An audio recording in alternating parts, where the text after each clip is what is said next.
Hola amigos, ¿cómo están? Hoy nos toca estudiar 4 capítulos sumamente interesantes del libro de Éxodo, desde el capítulo 7 hasta el 10, lleno de lecciones e incluso para nuestros días, si comparamos las plagas que sufrió Egipto en sus días con las plagas reveladas en Apocalipsis capítulo 16. Pero vamos pues a nuestro tema de estudio, el Éxodo, viaje a la tierra prometida. Ustedes saben, estamos tomando esta lección, el Éxodo. Y el capítulo que nos toca ahora estudiar es el que miramos ahora, las plagas, el 4º capítulo, en la fecha de julio 2025. El capítulo en sí, miramos ahora, número 4, las plagas, trata de varios temas que queremos examinar. El primero de ellos que el autor lo presenta es el conflicto, la batalla entre el Dios de la Biblia y los dioses falsos que protegían supuestamente a Egipto. De eso trata esta primera parte de la lección. La siguiente parte que miraremos al final tiene que ver con el paralelo entre las plagas de Egipto y las plagas del fin del mundo. Pero vamos pues a mirar los textos, allí lo que se nos sugiere desde Éxodo capítulo 7, 8 en adelante. Pero antes miremos lo que el autor nos señala en la lección. Está muy interesante, ¿eh?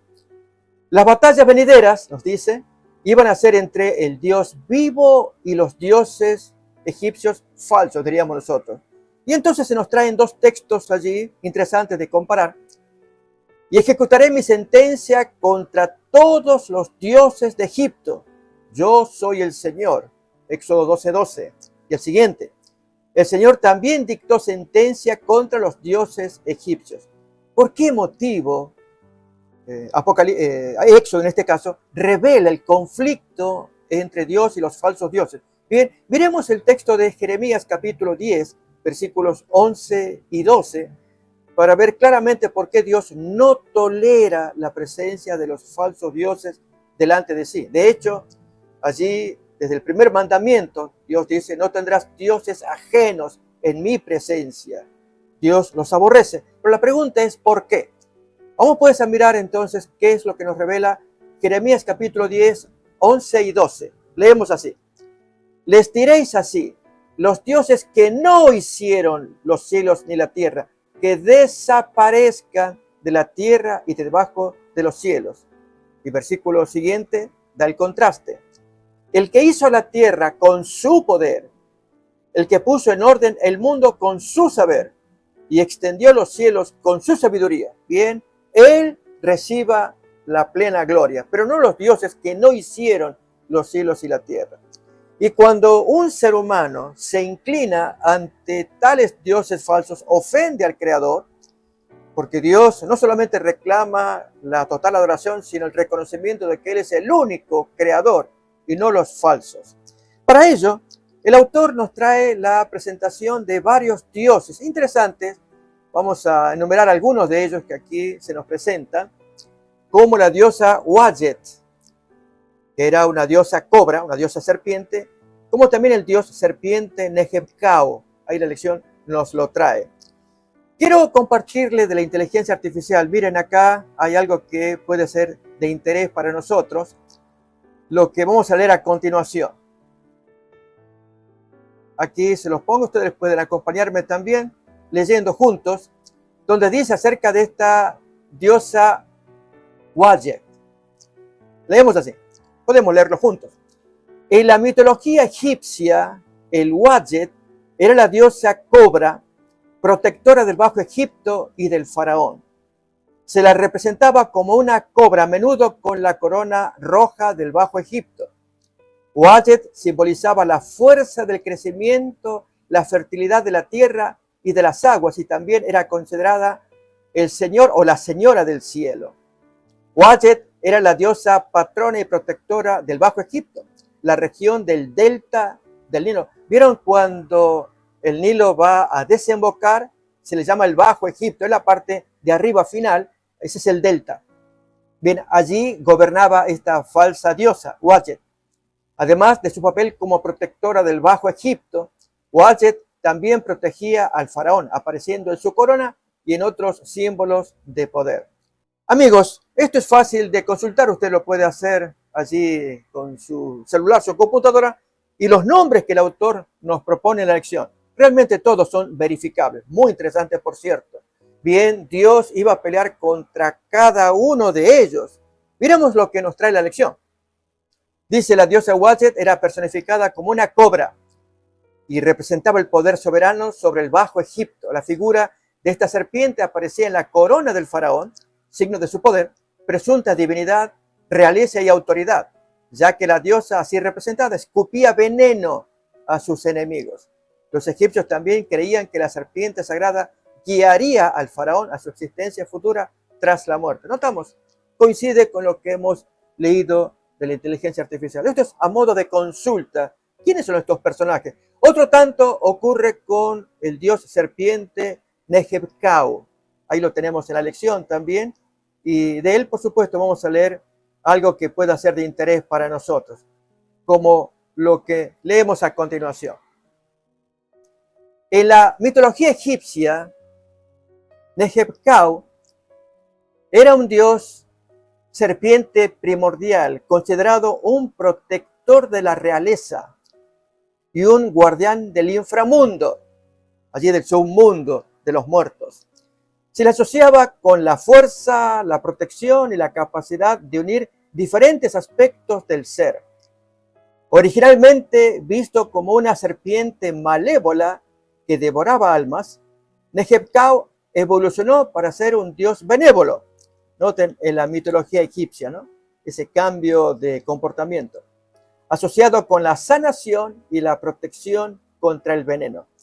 Nehebkau era un dios funerario, asociado con el más allá y la protección de los difuntos, de los muertos.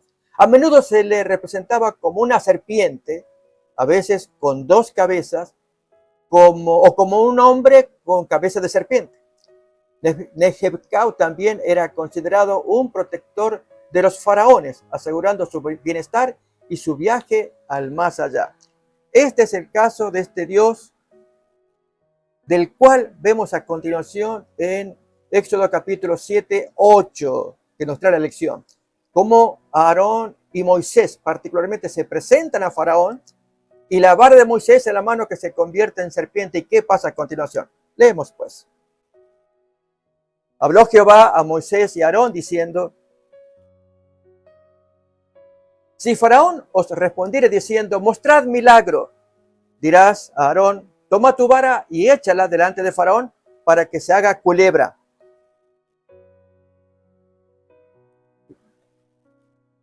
Vinieron pues Moisés y Aarón a Faraón e hicieron como Jehová lo había mandado. Y echó a Aarón su vara delante de Faraón y de sus siervos y se hizo culebra. Entonces llamó también Faraón sabios y hechiceros e hicieron también lo mismo los hechiceros de Egipto con sus encantamientos. No tenemos los nombres de estos señores, pero en la carta de Pablo a Timoteo sí aparecen. Vamos a leer un poquito después. Y la pregunta también que nos haremos es, ¿cómo diferenciar entre el genuino milagro del falso? Al mirar las serpientes, si tal vez nos acontece semejante situación, donde uno queda en la duda de que si esto procede de Dios o del enemigo. ¿Hay alguna manera de poder discernirlo? Sí, pero completemos la lectura primeramente. Pues echó cada uno su vara de los hechiceros, de estos magos falsos, las cuales se volvieron culebras, pero la vara de Aarón devoró las varas de ellos. Invito que abramos segunda carta de Pablo a Timoteo, el capítulo 3. Vamos a ver allí, del versículo 6 en adelante, luego de enumerar las señales que acontecerían al tiempo del fin. Allí se nos aconseja que, segunda de Timoteo, capítulo 3, 6 en adelante, que debemos estar atentos, con cuidado con respecto a estos milagros y aún gente perversa de aquellos días. Segunda de Timoteo capítulo 3, 6 en adelante, leemos. Dice así, porque de estos son los que se meten en las casas y llevan cautivas a las mujercillas cargadas de pecados, arrastradas por diversas concupiscencias. Allí se critican a esos que se meten. Estas siempre están aprendiendo y nunca pueden llegar al conocimiento de la verdad por causa de esos mentirosos. Y de la manera que, y ahí los enumera, Janes y Jambres resistieron a Moisés, así también estos resisten a la verdad, hombres corruptos de entendimiento, réprobos, malditos en cuanto a la fe. Amigos, ¿cuál es la diferencia entre unos y otros? Si notamos los milagros de Moisés y Aarón, la vara era para promover la obediencia a Dios. El enemigo hace un milagro opuesto para resistir la obediencia a Dios. Efectivamente, los milagros que Satanás propone son aquellos que desvirtúan al individuo, lo hacen errar del verdadero camino para que desobedezca. Y este es el caso de estos hechiceros. Ellos no hacen milagros para favorecer, promover, apoyar la obra de Moisés, sino lo contrario, para resistirla. Es típica obra satánica. Todo aquello que se opone a la obra de Dios procede de Satanás. Volvemos otra vez a Éxodo capítulo 7, versículo 13 en adelante. Continuamos con la lectura que ahí se nos trae luego del milagro de producirse las varas, las ambas cobras, una devorando a las otras. ¿Y qué ocurre a continuación? El corazón de Faraón se endureció y no los escuchó como Jehová lo había dicho. De hecho, amigos, esto nos introduce al tema del siguiente día de la lección, que es el día lunes. ¿Quién endureció el corazón del Faraón? Y ahí se nos dan los versículos. Éxodo 7, 13 que acabamos de leer, 14, 22, etc. Versículo 3 también. Pero aquí que el autor nos trae una lista muy interesante de 9 versículos que hablan o que mencionan que el endurecimiento se le atribuye a Dios, y otros 9 versículos donde el endurecimiento se atribuye a la propia decisión de Faraón. Muy interesante. Pero saben, aquí se saca una conclusión que vale la pena señalar, que después de los 5 primeros intentos de Faraón de resistirse a Dios, ya Dios no puede más. Ahora sí le va a permitir que él se entregue absolutamente a la incredulidad. Y así se cumple un texto que ya miraremos de Romanos capítulo 1. En otras palabras, es el hombre el que empieza a resistirse a Dios, el que se endurece por propia decisión. Cuando esto ocurre repetidamente, allí Dios no opera más llamando, invitando, sino que lo deja en abierta rebelión. Allí se cumple aquello de que Dios lo endureció. Vamos a ver muy claramente en el libro de Romanos, en el capítulo 1. Allí aparece muy claro. Pero antes, leamos los textos propuestos en la lección. Como dice allí en el párrafo, el endurecimiento del corazón del faraón es atribuido a Dios 9 veces en Éxodo, texto que ya vamos a leer. Y otras 9 veces se dice que fue el gobernante egipcio quien endureció su propio corazón. Ya están los 9 textos. Vamos a verlos uno por uno. Éxodo 4:21, aquellos textos en los que se atribuye a Dios el endurecimiento de Faraón. Y dijo Jehová a Moisés: cuando hayas vuelto a Egipto, mira que hagas delante de Faraón todas las maravillas que he puesto en tu mano, pero yo endureceré su corazón, de modo que no dejará ir al pueblo. Noten aquí, amigos, es Dios el que está hablando, pero no el que está actuando todavía, sino que cuando acontecen las plagas, es Faraón que él se endurecerá. Las 5 primeras menciones de Éxodo, donde él actúa. No es Dios el que está endureciendo. Él dice que lo va a endurecer, pero cuando ocurre el hecho, es Faraón el que toma la decisión de endurecerse. Eso es un detalle importante que lo trae la lección. Pero miremos ahora el siguiente versículo, Éxodo 7:3, contra otros 3 versículos que dicen lo contrario, que es Faraón el que se endurece a sí mismo. Veamos este primero, 7:3, en el que se atribuye a Dios el endurecimiento. Y yo endureceré el corazón de Faraón y multiplicaré en la tierra de Egipto mis señales y mis maravillas. Pero ahora, versículos 13, 14 y 22, que lo trae la lección también, noten que es el faraón el que se endurece cuando aparece la señal, la plaga. Y el corazón de faraón se endureció y no los escuchó como Jehová ya lo había dicho. Siguiente versículo. Entonces Jehová dijo a Moisés, el corazón de faraón está endurecido y no quiere dejar ir al pueblo. Siguiente versículo 22, lo mismo.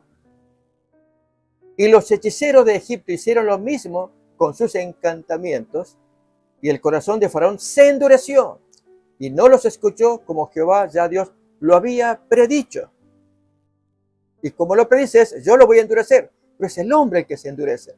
Miremos más ejemplos en el capítulo 9, versículo 2, donde nuevamente se le atribuye a Dios. Pero en el mismo capítulo 9 veremos los ejemplos opuestos que trae la lección también. Éxodo 9, 12 dice lo siguiente. Pero Jehová endureció el corazón de Faraón y no los oyó como Jehová ya lo había dicho a Moisés. Pero ahora en capítulo 9, 7, 34 y 35 vemos que es el mismo Faraón el que se endurece a sí mismo. Entonces Faraón envió, y aquí que del ganado de los hijos de Israel no había muerto uno, mas el corazón de Faraón se endureció y no dejó ir al pueblo. 34 y 35 también. Y viendo Faraón que la lluvia había cesado, y el granizo y los truenos, se obstinó en pecar, y endurecieron su corazón él y sus siervos.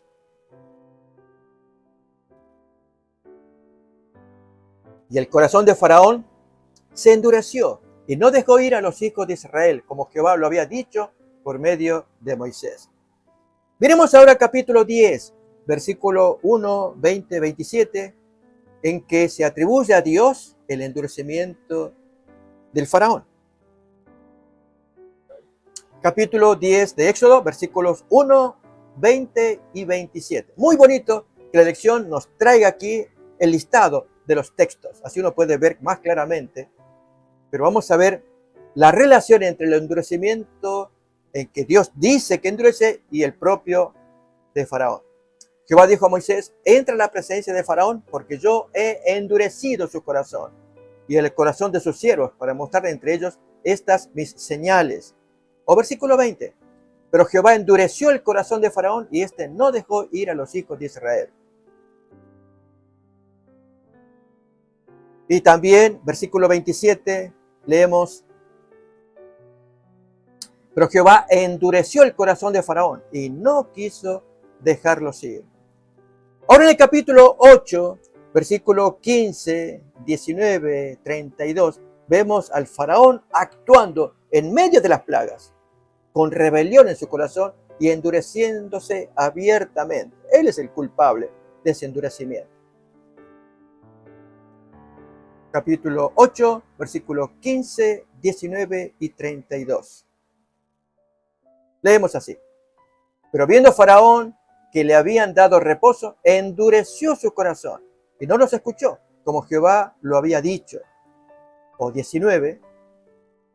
Entonces los hechiceros dijeron a Faraón, dedo de Dios es este. Pero el corazón de Faraón se endureció y no los escuchó, como Jehová lo había dicho. Mas Faraón endureció aún esta vez su corazón y no dejó ir al pueblo. O leemos en el capítulo 11, versículo 10 ahora, textos finales donde se le atribuye a Dios el endurecimiento. Y Moisés y Aarón hicieron todos estos prodigios delante de Faraón, pues Jehová había endurecido el corazón de Faraón y no envió a los hijos de Israel fuera de su país. O capítulo 14, dos versículos 4 y 8. Y yo endureceré el corazón de Faraón para que los siga, y seré glorificado en Faraón y en todo su ejército, y sabrán los egipcios que yo soy Jehová, y ellos lo hicieron así. Y endureció Jehová el corazón de Faraón, rey de Egipto, y él siguió a los hijos de Israel, etc. Bien, amigos, hemos leído todos los principales textos acerca del endurecimiento de Faraón. Pero notemos en la nota que trae el autor y a continuación el texto de Romanos 1 que nos va a dejar más claro. La nota que nos dice a partir de cuándo este hombre ya, el texto dirá que es Dios el que está actuando en el endurecimiento. Es significativo que en la historia de las 10 plagas de Egipto, el faraón fue el único responsable del endurecimiento de su corazón en cada una de las primeras 5 plagas. Si uno examina los versículos que hemos leído, allí no aparece que Dios endurece en las 5 primeras plagas. Esto es un detalle importante a tomar en cuenta. Por lo tanto, él inició el endurecimiento de su propio corazón. Sin embargo, a partir de la 6ª plaga, el texto bíblico afirma que fue Dios quien endureció el corazón de Faraón. Amigos, ¿y esto se debe a qué? El autor lo menciona, vale la pena señalarlo, acerca de la gracia de Dios, que ya no resiste más, no trabaja más, no busca más, cuando el hombre está absolutamente decidido a continuar en su mal camino. Lo leemos juntos. Dios no aumentó la maldad en el corazón del faraón, sino que simplemente lo dejó en libertad de ceder a sus propios impulsos malignos. Ya sin la gracia restrictiva de Dios, el gobernante egipcio quedó a merced de Satanás, de su propia maldad. Vamos a ver a continuación, amigos, Romanos capítulo 1, versículo 21 en adelante. 3 veces va a aparecer, recordémoslo, en versículos pares, el 24, 26 y 28. En griego aparece el mismo verbo, paredoken, que significa entregar. Dios los entrega. Tú sigues el mal, yo te entrego. Haz lo que quieras. Similar al texto de Apocalipsis 22:11, cuando se cerró la gracia y ya Dios le da absoluta libertad de que haga lo que quiera, porque él está perdido. Muy triste y tremendo a la vez. Pero leamos los textos. Romanos capítulo 1, versículo 21 en adelante, para mirar el contexto, acerca de esta gente que cambia en la gloria del Dios invisible. Miren acá, que habiendo conocido a Dios, no le glorificaron como a Dios ni le dieron gracias, sino que se envanecieron en sus razonamientos y su necio corazón fue entenebrecido. Habían conocido a Dios, pero no quieren tener comunión con Él. ¿Qué ocurre? Comienzan las desgracias. Siguiente versículo. Profesando ser sabios, se hacen tontos. Y Dios lo observa tristemente. Ama a esa gente. Pero ¿por qué no quieren ser salvados? Siguiente versículo. Y cambiaron la gloria del Dios incorruptible en semejanza de imagen de hombre corruptible, en semejanza de imagen de aves, de cuadrúpedos, de reptiles.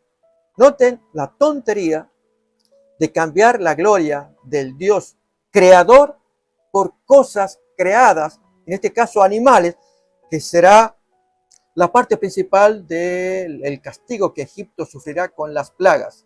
Pero antes completemos el pensamiento de cuando Dios los entrega, paredoken, o sea, cede, haz lo que quieras. 3 veces lo dirá. Ahora empezamos con el versículo 24, miremoslo.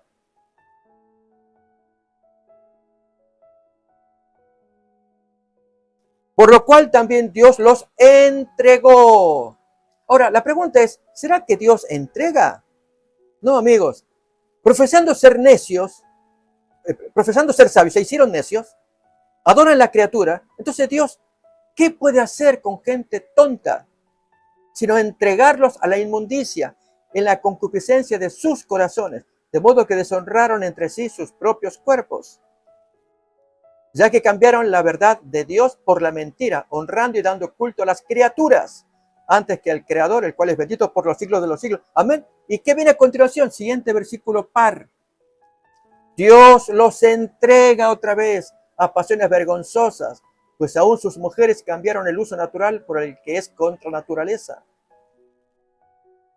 Y de igual modo también los hombres, dejando el uso natural de la mujer, se encendieron en su lascivia unos con otros, cometiendo hechos vergonzosos hombres con hombres, y recibiendo en sí mismos la retribución debida a su extravío. ¿Y qué hace Dios? Trata de frenarlos, no lo hagan más. No, dice lo contrario. Versículo siguiente, los entrega otra vez. Y como ellos no aprobaron tener en cuenta a Dios, Dios los entregó a una mente reprobada para hacer cosas que no convienen. Y a partir de acá, amigos, hasta el final, va la descripción en forma descendente, hacia abajo. Se hunden más, porque ya Dios les quita su gracia restrictiva. Demasiado triste para soportarlo. Quiero invitarles, amigos, a que leamos el texto paralelo del cierre de la gracia de Apocalipsis 22:11. En esos días finales, y deberíamos temblar, amigos. Este es uno de los textos que, por lo menos en mi caso, me apura, me preocupa, cuando pienso en amistades, pienso en mí, que cuando uno cede vez tras vez, y decimos, ya vuelvo, pido perdón y vuelvo, pero cedo otra vez. No, pero pido perdón y vuelvo. Y cedo la siguiente. En algún momento Dios cerrará su gracia y dirá, ok, haz lo que quieras. No, yo quiero, no, ya no puedes volver. Se cerró la gracia. Mírelo cómo lo expresa Apocalipsis 22:11. El que es injusto, sígale todavía. Y el que es inmundo, sígale todavía. Sea inmundo todavía. Pero el que es justo, practique la justicia todavía. Y el que es santo, santifíquese todavía. Estos son textos, amigos, que deberían hacernos reflexionar. ¿Qué es lo que pasó con Faraón? A cada invitación de Moisés, a cada portento hecho por el Creador, Faraón se iba cerrando. No había manera de ganar ese corazón, porque él se endurecía. Aunque el texto dirá que es Dios el que endurece, es cierto, pero tal como la ilustración que la lección trae sobre el poder del sol en la materia, tal como la arcilla y la mantequilla, ejemplos que son muy conocidos, y los hemos usado siempre para hablar acerca de cómo Dios afecta al ser humano, para bien o para mal, vasos de honra, vasos de ira, pero es por la naturaleza del ser humano. Esto es muy serio para pensar. Miremos pues, avanzamos mirando acá esta descripción que nos trae la lección. Se nos ha dado la capacidad de elegir entre lo correcto y lo incorrecto, entre el bien y el mal, entre la obediencia y la desobediencia. Desde Lucifer en el cielo y hasta nosotros hoy, pasando por Adán y Eva en el Edén y el faraón en Egipto, solo hay dos elecciones posibles: la vida eterna o la muerte. Les invito, amigos, que leamos el texto sugerido, Deuteronomio 30:19. Allí es un texto muy contundente y esto tiene que ver con elección. Solamente que aquellos necios que hayan elegido mal y luego puedan ver todas las cosas en su realidad tan profunda, tan real, y tengan que arrepentirse, no habrá más retorno. Aún incluso con Satanás, que él sabe que está mal, pero su mente está tan corrompida que no hay ningún intento, ni en él ni en sus demonios, de querer retornar. Pero el ser humano puede ser rescatado. Bien, miremos el texto de Deuteronomio capítulo 30:19, lo siguiente. A los cielos y la tierra llamo por testigos hoy contra vosotros.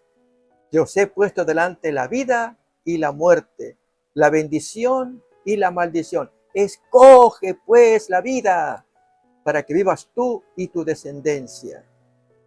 Sí, queridos amigos, Dios es bueno y Él nos invita a escoger correctamente.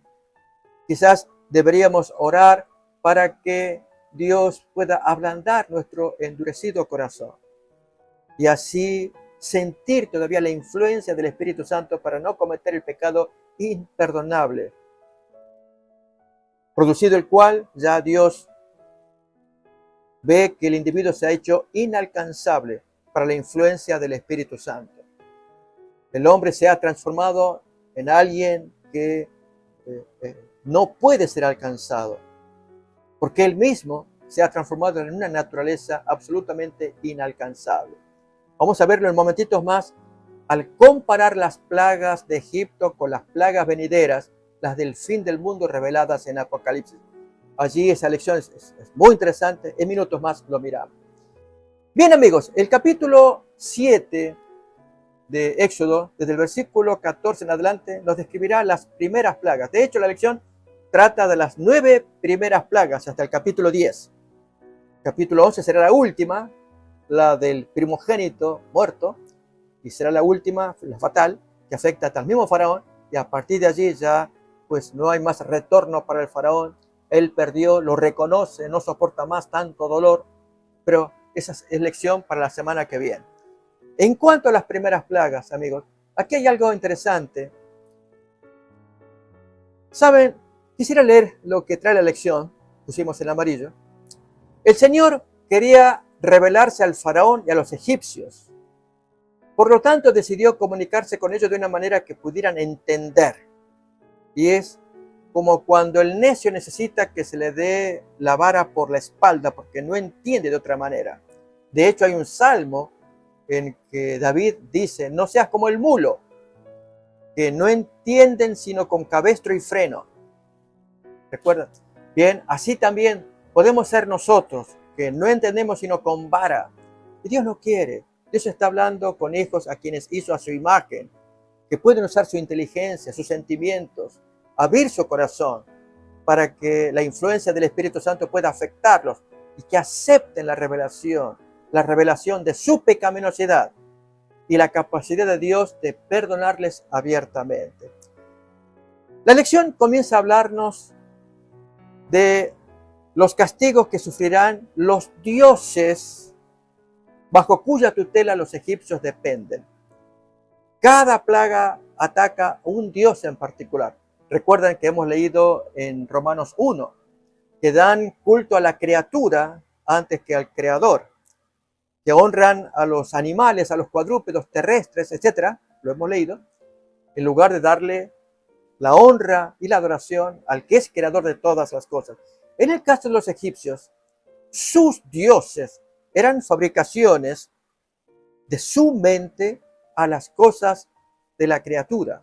En este caso, el río Nilo. Y el dios que ellos crearon se llamaba Hapi, el dios del Nilo.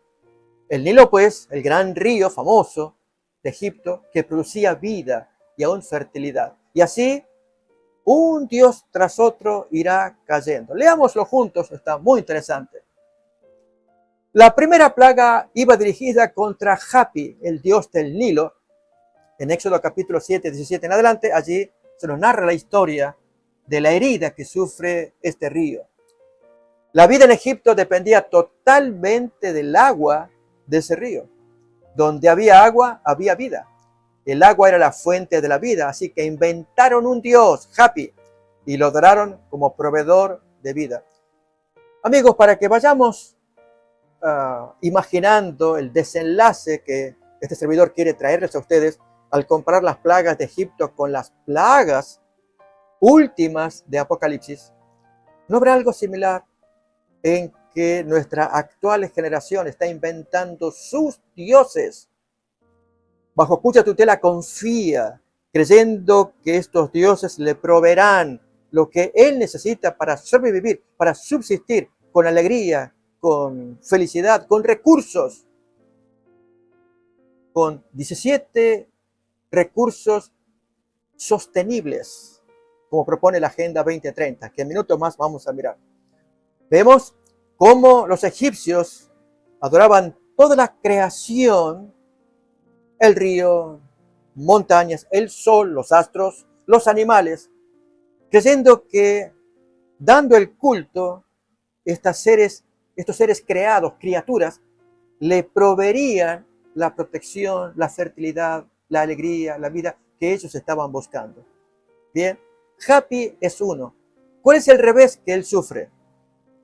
Se transforma el agua en podredumbre, en sangre. Bien, leamos la lección, lo que nos trae allí. Por supuesto, solo el Dios vivo es la fuente de la vida, el creador de todo, incluidos el agua y los alimentos. Transformar el agua en sangre simboliza transformar la vida en muerte. Hapi no era capaz de proporcionar y proteger la vida. Esto solamente es posible mediante el poder del Señor. Efectivamente, allí el agua se emponzoña en sangre y como consecuencia sale la podredumbre de la sangre. ¿Cuál es? Las ranas, la siguiente plaga. Quiero invitar a que miremos esto, pero a la vez invitarles a un razonamiento secular que aparece llamativamente en la película de los 10 mandamientos, por lo cual el faraón se vuelve incrédulo. Pero antes leamos el comentario que nos trae la lección. Dios dio entonces otra oportunidad al faraón. El Señor se enfrentó esta vez directamente con otro Dios, el Dios Heket, el Dios de las ranas. En Éxodo 8 ya estamos hablando de la segunda plaga. En lugar de vida, el Nilo produjo ranas que los egipcios temían y detestaban. Quisieron deshacerse de ellas. El momento preciso en que esta plaga fue eliminada demostró que el poder de Dios también estaba detrás de ellos. Les cuento, amigos, algo llamativo. Si ustedes recuerdan el diálogo de la película de los 10 mandamientos, hay una parte allí que invita a reflexionar. Cuando los siervos, los criados de Faraón, le dicen, al ver las plagas de las ranas por todas partes, estaban en los cuartos, en los techos, en las casas, la gente se asustaba. Y entonces dijeron, esto es poder de Dios. Y el Faraón le dice, no sean tan estúpidos. Bueno, él usa otra palabra. Esto ya pasó en otra parte. Es natural que de la podredumbre de la sangre, el río, produzca ranas. ¿Dónde está el milagro? Yo no veo ningún milagro allí. No, sálganse, váyanse de acá. Y echó entonces a Moisés y a Aarón. ¿Nos damos cuenta acerca del razonamiento? Amigos, esto es importante. Cuando acontecen portentos, desgracias, milagros, y en algunos casos tan notables como en este, y a ellos le aplicamos nuestro razonamiento natural, corremos gravísimo riesgo de caer en manos de Satanás y del pecado imperdonable. Esto es, que a todos le atribuyamos causas naturales, que no veamos el poder de Dios. Cuando Dios produce señales para que el hombre pueda aprender de ellas, extraer lecciones. Quizás quiero invitarles a que si podemos leer juntos una cita que aparece en Joyas de los Testimonios. Allí en el tomo 3, página 14, hay un comentario que Elena White trae sobre los diferentes portentos en la última parte de la página. Allí lo podremos leer. Portentos que aparecen y que los hombres le atribuyen a cualquier causa, entre ellas la muy conocida y hoy que es el cambio climático. Esto se debe al cambio climático, es obvio. Por lo tanto, tenemos que fomentar todo aquello que haga llevar adelante el proyecto de cambiar este sistema del cambio climático. Pero la cita nos dice, y no le atribuyen a la causa verdadera, que son las señales que Jesús pronunció de su pronto advenimiento. Bien, ese tipo de razonamiento, amigos, es el que hoy está corriendo. Se producen señales y no le estamos dando gloria ni gracias a Dios. No estamos sintiendo que sea Dios el que esté actuando con las señales para llamarnos la atención. Más bien le atribuimos a cualquier causa, menos a la verdadera. Bien, esto para pensar en esta cita de Joya de los Testimonios, página 14, donde claramente Elena White nos trae este comentario. Mientras, seguiremos mirando otras plagas que aquí nos mencionan, como es la tercera, que tiene que ver con una podredumbre que hay en el aire.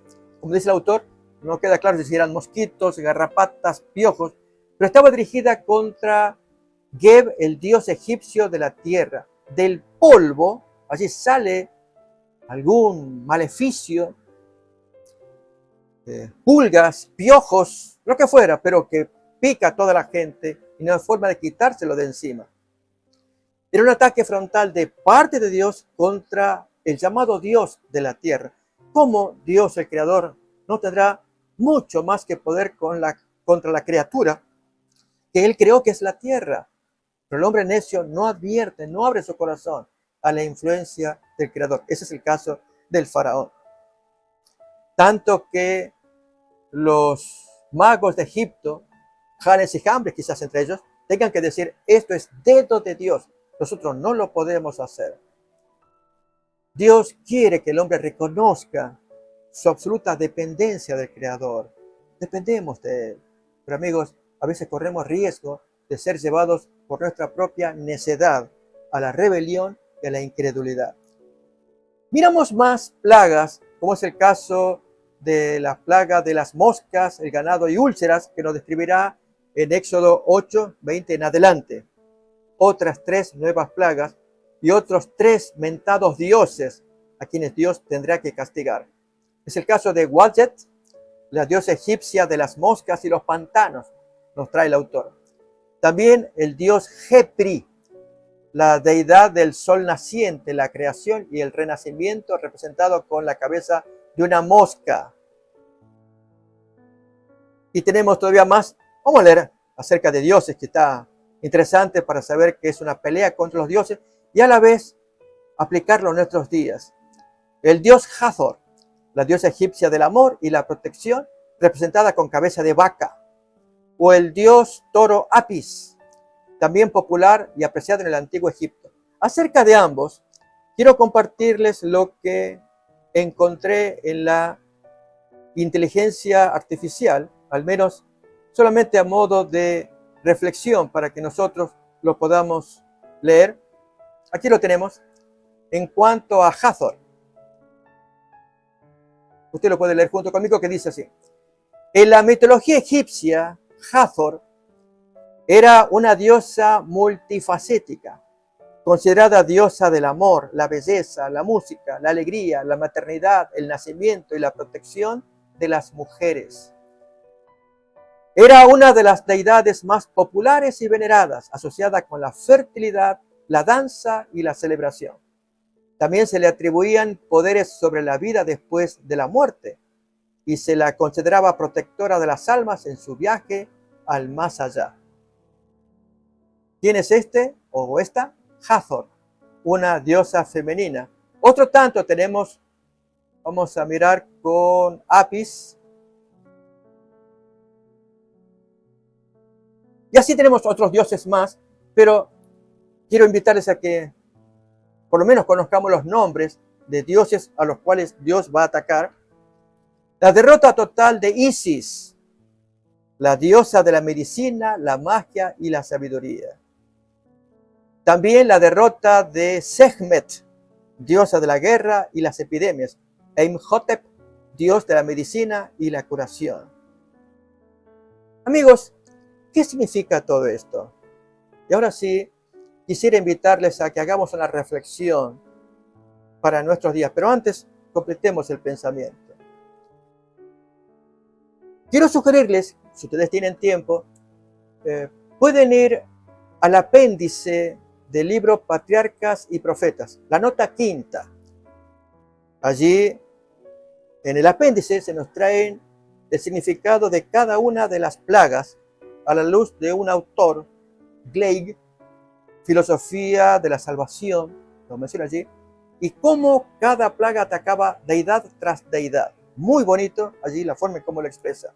Es como los autores están observando el significado del ataque de cada plaga a las criaturas, a las cosas, a los animales, al sol, la luna, los astros, la tierra, el mar, el río, en fin, todo ello es atacado.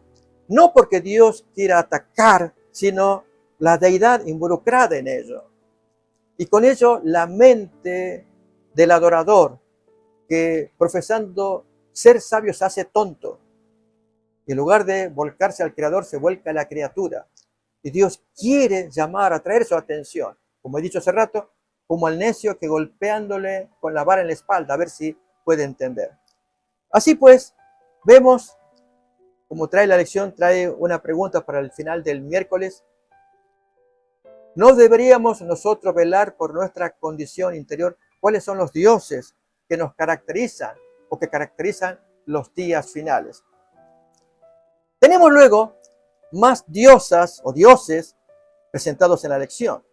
Es el caso de la diosa Nut, ustedes lo tienen allí, la diosa egipcia del cielo, y Osiris era el dios de las cosechas y la fertilidad.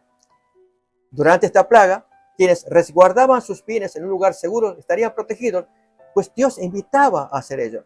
Yo les invito a que me acompañen a mirar textos como el que aparece allí, Éxodo capítulo 9, versículo 20-21, la invitación de Dios, incluso a los egipcios, si quieren salvarse, hagan caso de la bondad del Creador. Presten atención a su mandato. De los siervos de Faraón, el que tuvo temor de la palabra de Jehová hizo huir sus criados y su ganado a casa. Mas el que no puso su corazón la palabra de Jehová, dejó sus criados y sus ganados en el campo. Y obviamente eso fue destruido. Miremos en capítulo 9, versículos 4 y 6, cómo Dios hace diferencia, separación entre el israelita y el egipcio. ¿Cómo puede proteger a uno y perder al otro? Miremos. Y Jehová hará separación entre los ganados de Israel y los de Egipto, de modo que nada muera de todos los hijos de Israel. Al día siguiente Jehová hizo aquello y murió todo el ganado de Egipto, mas del ganado de los hijos de Israel no murió uno. O capítulo 10, versículo 23 también. Ninguno vio a su prójimo durante la plaga de las tinieblas, ni nadie se levantó de su lugar en 3 días, mas todos los hijos de Israel tenían luz en sus habitaciones. Bien, amigos, esto que nos introduzca entonces al tema que queremos considerar, y es el paralelo con las plagas de Egipto.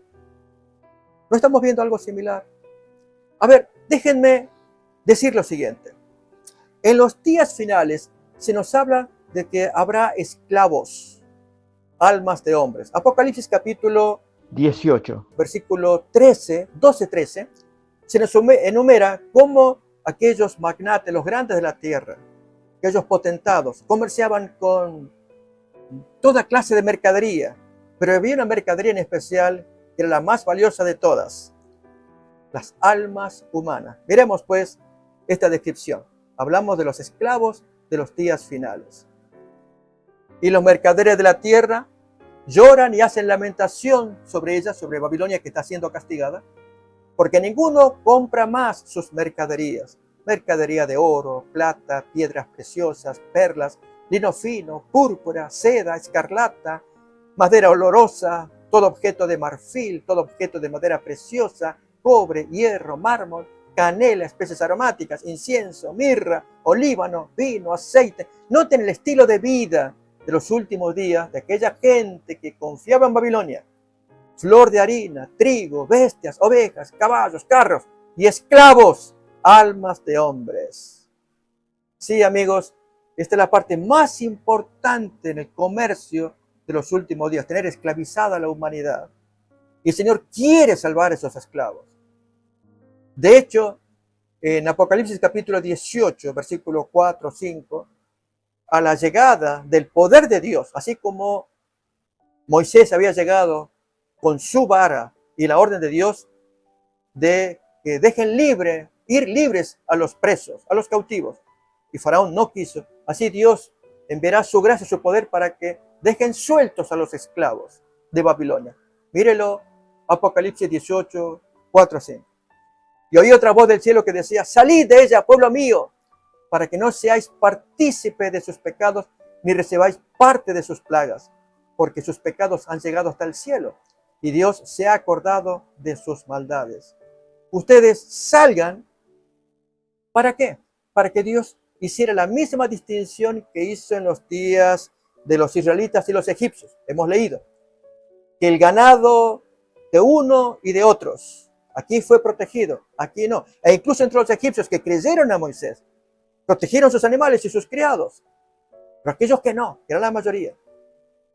En cuanto a las plagas de las tinieblas, los egipcios no tenían luz. Y para los israelitas era normal vivir con luz. Y así con el resto de las plagas. Aquí podían beber agua, aquí no podían. Y amigos, si uno piensa plaga tras plaga, cómo Dios protegió a su pueblo y castigó a los enemigos. Bien, en los días finales sucederá lo mismo. Así como el Señor está diciendo: salgan de allí, pueblo mío, para que ustedes no participen de las plagas que yo voy a mandar a esa gente que se cerró su corazón y que han sido entregados. Cuando se cierra la gracia, amigos, ellos podrán hacer lo que quieran, pero Dios comenzará su castigo. Mírelo. Tenemos a continuación los dioses, yo les llamo entre comillas, los dioses de Babilonia. Es aquello en lo cual el hombre confía, los 17 objetivos de desarrollo sostenible. Mírenlo en imagen para que usted me entienda lo que quiero decir. Este es el plan de acción para la implementación de la Agenda 2030. Allí hay 17 rectángulos, pero en la siguiente imagen lo vamos a ver más claramente. Ahí lo tenemos, esos 17. ¿Sí? Indicadores de la Agenda 2030 para el desarrollo sostenible. ¿Sí? Noten indicadores. ¿Sobre qué áreas trabajar para hacer el mundo agradable? A ver, vamos a mirar cada uno de ellos y cómo las plagas del Señor los atacará uno por uno. Fijémonos acá. Un primer objetivo es que se acabe la pobreza. Tal vez alguien dirá, pero qué nobles es esto. Acuérdense de los dioses de Egipto.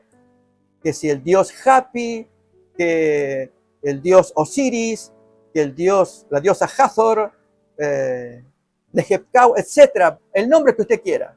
La lección lo trae, repáselo. Todos son dioses que promueven el bienestar en Egipto. Acá lo mismo.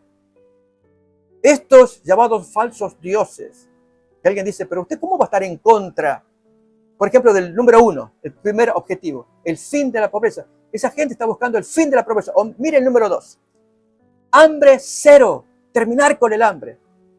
O el número 3, que haya salud y bienestar. Pero ¿quién no desea eso? Número 4, educación de calidad. O número 5, que ahora se produzca una igualdad de género. Que allí puedan ser empoderadas las mujeres también. Para que haya una igualdad sexual. O número 6, que el agua sea limpia y que haya saneamiento. Podamos beber el agua. Número 7, que la energía sea asequible y sin contaminación. O número 8, el trabajo que sea decente y que haya un crecimiento económico sostenido, hacia arriba. ¡Qué bonito! ¡Qué sueño! ¿Qué Dios será ese que lo promueve? Nos queda la pregunta en el aire. Número 9 ahora, la industria, innovación e infraestructura que vaya para adelante. Por fin podremos tener industrias e infraestructuras crecientes. La reducción de las desigualdades, no más discriminación como la hay actualmente. Las ciudades y las comunidades que sean sostenibles, como la ciudad de 15 minutos. ¿Cómo no habremos de promoverlo? ¿Qué Dios será el que lo promueve? Pregunta que queda pendiente. Número 12, producción y consumo responsables. Que no haya desgaste, deterioros y que haya gente que malgasta cosas, sino que entre todos podamos hacer de este planeta una vida agradable. Número 13, la acción por el clima, terminar con estos desórdenes que tenemos de clima. Número 14, cuidar la vida submarina. Los animalitos del mar estarán tan agradecidos por cada acción que se haga a favor de ellos. La vida de ecosistemas terrestres que sea sostenible. También, los dos últimos, paz, justicia e instituciones sólidas, la unión de las naciones y alianzas para lograr todos los objetivos. ¿Notan? Estos son los 17 objetivos de desarrollo sostenible. Pero amigos, si empezamos a mirar las plagas, Dios castiga todo ello. Si alguien dice, usted es un pájaro de mal agüero, mírelo en Apocalipsis capítulo 16. En el versículo 2 se nos habla de la primera plaga que afectará el número 3 de los 17 objetivos de desarrollo sostenible. Salud y bienestar. Mírenlo con la primera plaga en el versículo 2. Fue el primer ángel con la copa, y derramó su copa sobre la tierra, y vino una úlcera maligna y pestilente sobre los hombres que tenían la marca de la bestia y que adoraban su imagen. Noten, ¿dónde queda aquella protección de salud y bienestar que se nos había prometido? ¿O qué diríamos con el número 14, que nos habla de la acción de la vida submarina? Bien, miremos la siguiente plaga. La número 2, que ataca el mar. El segundo ángel derramó su copa sobre el mar y este se convirtió en sangre, como de muerto, y murió todo ser vivo que había en el mar. ¿Qué pasó con la vida submarina del objetivo número 14? Fue destruido también. Vamos advirtiendo, amigos, ¿qué diríamos con respecto a la tercera plaga? ¿Cómo afecta el número 6? Agua limpia y saneamiento. Usted lo tiene allí. Este sexto objetivo de desarrollo sostenible. Agua limpia y saneamiento. Pero leemos la tercera plaga de Apocalipsis capítulo 16, versículo 4 en adelante. Miren lo que dice. El tercer ángel derramó su copa sobre los ríos y sobre las fuentes de las aguas y se convirtieron en sangre. ¿No era que íbamos a tomar agua fresca y saludable? Más todavía. Y oí el ángel de las aguas que decía, justo eres tú, oh Señor, el que eras y que eras, el santo, porque has juzgado estas cosas. Por cuanto derramaron la sangre de los santos y de los profetas, también tú les has dado a beber sangre, pues lo merecen. También oí a otro que desde el altar decía, ciertamente, Señor Dios Todopoderoso, tus juicios son verdaderos y justos. ¿O qué diríamos, amigos, con respecto a la cuarta plaga? La que tiene que ver con el número 7, lo tenemos allí. Energía asequible y no contaminante, energía que extraemos del sol también.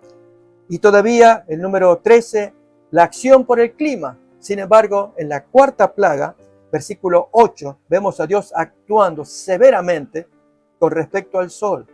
El cuarto ángel derramó su copa sobre el sol, al cual fue dado quemar a los hombres con fuego. Pero ¿dónde está la energía accesible y sostenimiento para bendición de la gente? Y los hombres se quemaron con el gran calor y blasfemaron el nombre de Dios, que tiene poder sobre estas plagas, y no se arrepintieron para darle gloria. ¿O qué diríamos con respecto a la quinta plaga? Compárenlo con el número 7, hablando del sol, la luz, y aún el número 3, salud y bienestar. Pero en la quinta plaga que ataca el trono de la bestia, lo miramos en el versículo 10. El quinto ángel derramó su copa sobre el trono de la bestia y su reino se cubrió de tinieblas. No entraba luz. ¿Recuerdan la plaga de las tinieblas en Egipto? Y mordían de dolor. ¿No era que ya había sanidad? De dolor sus lenguas y blasfemaron contra el Dios del cielo por sus dolores y sus úlceras, las de la primera plaga. Y no se arrepintieron de sus obras. Todavía sufrían los efectos de la primera plaga. ¿O qué diríamos con respecto a la sexta plaga? Vieron en los objetivos 16 y 17, las naciones. Dice allí, paz, justicia e instituciones sólidas o alianzas para lograr los objetivos. O miren en el número 11, ciudades y comunidades sostenibles. O el número 9, industria, innovación, infraestructura para hacer crecer la sociedad y las ciudades.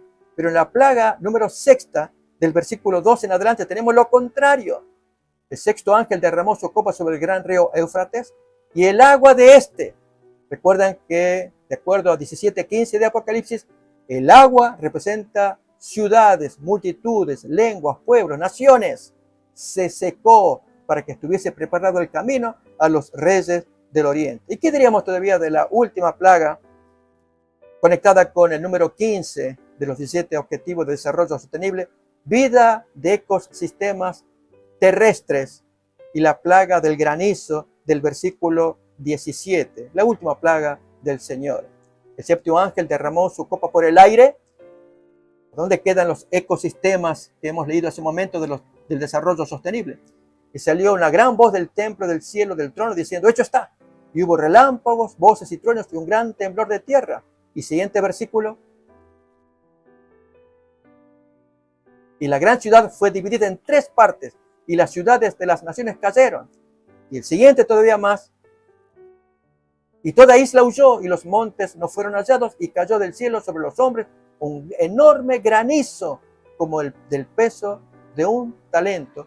Pero la gente continuaba blasfemando el nombre del Creador. Bien, queridos amigos, esta parte no está en la lección. Solamente invitamos a reflexionar.